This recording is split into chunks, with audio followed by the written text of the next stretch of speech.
بسم اللہ الرحمن الرحیم۔ معزز سامعین و ناظرین، رب کائنات نے آیا معراج کے اندر 7 چیزوں کا ذکر فرمایا۔ پہلی جو چیز ہے، اس معراج کی آیا کریمہ کو رب کائنات نے سبحان سے شروع کیا، اور دوسری اس میں یہ چیز ہے، اس میں سیر کا ذکر فرمایا، اسرا سیر سے ہے، اور تیسری چیز ابد کا ذکر ہے، اور چوتھی چیز مسجد حرام کا ذکر ہے، پانچویں چیز مسجد اقصی کا ذکر ہے، اور چھٹی چیز مسجد اقصی کے ارد گرد برکات کا ذکر ہے، اور ساتویں چیز اللہ رب العزت نے اپنے نام سمیع اور علیم کو اس میں ذکر فرمایا۔ ان کی حکمت کو بیان کرنے کے لیے تو مہینے بھی گزر جائیں تو حکمتیں نہیں ختم ہو سکتی۔ کوشش کی جائے گی جتنا بھی ممکن ہو سکے محدود مدت میں ان کی حکمتوں کو بیان کیا جائے۔ سب سے پہلے رب کائنات نے سبحان اللہ دی، سبحان کا لفظ کیوں استعمال فرمایا؟ تو واقعہ معراج جو تھا، یہ ایک ایسا واقعہ تھا جو ذہنوں سے برآں تھا۔ آپ کا فرش سے لے کر عرش اولا تک جانا، اللہ سے ملاقات کرنا، جنت و دوزخ کو دیکھنا، ہر چیز کا ملاحظہ فرما کر واپس آنا، اور ٹائم کتنا لگا کہ زنجیر بھی ہلتی رہی،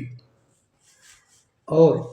وہ جو تھا جس دروازے کو آپ کھول کر گئے تھے وہ کنڈا ہل رہا تھا، اور جو پانی غسل کا استعمال ہوا تھا وہ چل رہا تھا، اس کو اب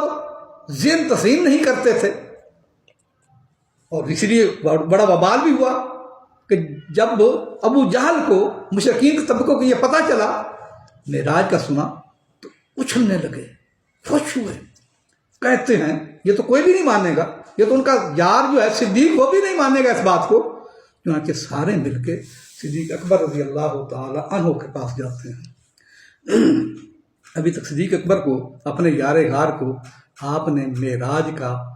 واقعہ نہیں بتایا تھا۔ ابو جہل کہتا ہے، اے ابو بکر یہ بتاؤ، اگر کوئی انسان یہ کہتا ہے میں زمین سے چلا، مسجد حرام سے چلا، مسجد اقصی پہنچا، مسجد اقصی سے لے کر 7 آسمان سے اوپر سدرۃ المنتہا پہنچا، عرش اولا تک پہنچا، پھر لامکان میں گیا، پھر جنت و دوزخ کو دیکھا، ساری چیزوں کو دیکھا، اور آن کی آن کو واپس آ گیا، ابو بکر یہ ذہن مان سکتا ہے؟ ان کا بالکل بھی نہیں مان سکتا۔ وہ بڑا خوش ہوا، کہتا ہے اگر تیرا یار ہی یہ کہے کہ میں نے راتوں رات یہ منظر سارا دیکھا ہے تو پھر تو کیا کہے گا؟ اب صدیق اکبر کہتے ہیں بلا تکلم،